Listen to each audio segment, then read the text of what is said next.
আজ ৫ বছর পর আমার স্বামী বিদেশ থেকে ফিরেছে। বাসার সবাই অনেক খুশি ছিল, কিন্তু আমি খুশি ছিলাম না। আমার স্বামী আমাকে বলল, "তুমি কি খুশি না?" তখন আমি বললাম, "কোনো ব্যাপার নয়, তুমি রেস্ট নাও, একটু পর আমি আসছি।" যখন আমি তার জন্য পানি নিয়ে যাচ্ছিলাম, তখন আমার পায়ে একটু আঘাত ছিল। আমি তখন একটু খুঁড়িয়ে, খুঁড়িয়ে হাঁটছিলাম। আর তখন সেটা আমার হাসব্যান্ডের চোখে পড়ে।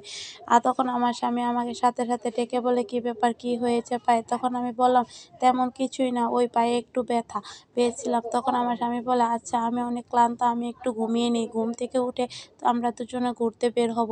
এই বলে আমার হাসব্যান্ড ঘুমিয়ে যায়। ৩-৪ ঘন্টা পর ঘুম থেকে উঠে আমাকে বলে, "তুমি সুন্দর করে একটা শাড়ি পরে রেডি হয়ে নাও। ওর সাথে সুন্দর, সুন্দর গহনাগুলোও পরবা।" এই কথা শুনে আমি একটু হেসেই বললাম, "ওইসব আমি কোথায় পাবো?" আমি এই কথা বলার সাথে, সাথে আমার তো হাতে গোনা ২-১টা ৩টা শাড়ি ছাড়া আর কিছুই নেই। জামা নেই। যে জামাগুলো আমি সবসময় বাসায় পরি, এই কথা শুনে আমার স্বামী চেঁচিয়ে বলল, "মজা করো না তো, যাও, যেটা বললাম সেটাই করো।" তখন আমিও তাকে জবাবে দিলাম, "কেন মজা করতে যাব? তোমার সাথে যা সত্যি আমি তাই বলেছি। আমার এর চেয়ে বেশি কিছুই নাই।" তখন আমার হাসব্যান্ড চিল্লিয়ে উঠে বলল, "তুমি প্রতি মাসে যে তোমাকে আমি জামা আর গহনার জন্য টাকা দিতাম, সেগুলো দিয়ে কি করেছ তাহলে? আর এখন এসে বলছো তোমার কোনো জামা নেই?" তখন আমি বললাম, "কোথায় দেন? কার কাছে দেন? দেন। আমি তো প্রতি মাসে জামা কেনার জন্য তেমন টাকা পয়সা পাই না। বছরে আমাকে একটা জামা দেওয়া হয়, তাও আবার আপনার মায়ের পছন্দের। আমাকে কখনো মার্কেটে নেওয়া হয় না, কিংবা আমার পছন্দের জামা কাপড়ও কেনা হয় না। আর সেটা আপনি খুব ভালো করেই জানেন।" তখন আমার হাসব্যান্ড আমাকে বলল, "তুমি মার্কেটে যাও না তো কি হয়েছে? আমার মা তো মার্কেটে থেকে নতুন ড্রেস কিনে এনে দেয়, তো সেগুলো কি হয়েছে?"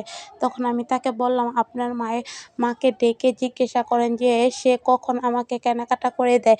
বছরে একবার কেনাকাটা করে দেয়, তাও রমজানের ঈদে। আর গত ৫ বছর ধরে তো আমি বাপের বাড়িও যেতে পারিনি যে নিজের সাধ্যমতো কিছু করতে পারবো, কিছু কিনতে পারবো। আপনি আমাকে আমার বাবার বাসায় যেতে বারণ করেছেন। তাহলে আমি কিভাবে কেনাকাটা করব?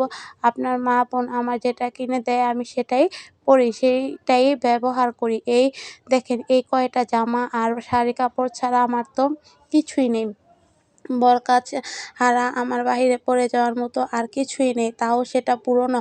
আপনি চাইলে আপনার সাথে আমি পুরনো বরকাটা পরেই বেরোতে পারি।" সে এখন তার মাকে ডেকে ডেকে জিজ্ঞেস করল, "কি ব্যাপার আম্মা, প্রতি মাসে আমার বউর ড্রেস কেনার জন্য যে টাকাগুলো পাঠিয়েছি সেগুলো আপনি কি করেছেন? তুমি আমার বউকে সেই ড্রেসগুলো কিনে দাওনি কেন?"